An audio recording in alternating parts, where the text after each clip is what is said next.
Kuya Jomar tinanong ng mga fans kung kailan niya isasama at ipakilala si Carla sa kanyang mga beneficiaries.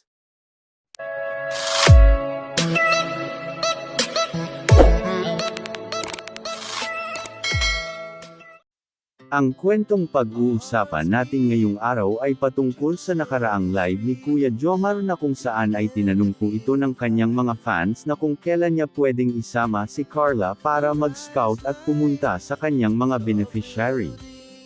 At narito ang sagot ni Kuya Jomar na ayon sa kanya na kahit gusto niya rin isama ang dalaga ay hindi talaga pwede dahil meron po silang rules na sinusunod na bawal talagang isama o makita sa kanilang vlog ang lahat ng mga beneficiaries ng buong Team Calling Up.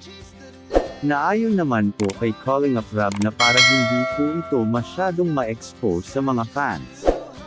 Dahil alam naman po natin na kung gaano kaingat at kaalaga si Calling Up Rob sa lahat ng kanyang mga beneficiaries. Kaya tayong mga taga-suporta ay intindihin na lang po natin ang kanilang mga desisyon dahil sila lang naman ang nakakaalam na kung ano ang makakabuti para sa kanilang mga beneficiaries.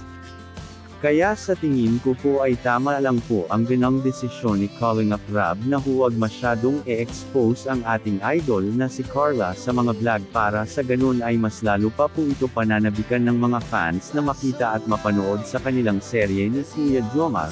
O mga Calling Up, sang-ayon ba kayo sa desisyon ni Calling Up Rob na huwag e-expose masyado ang mga beneficiaries ng Team Calling Up? Please comment down below at pag-uusapan natin yan sa susunod na video. At bago po matapos ang kwentong ito ay nais ko po muna kayong lahat batiin ng isang mapagpalang araw para sa ating lahat.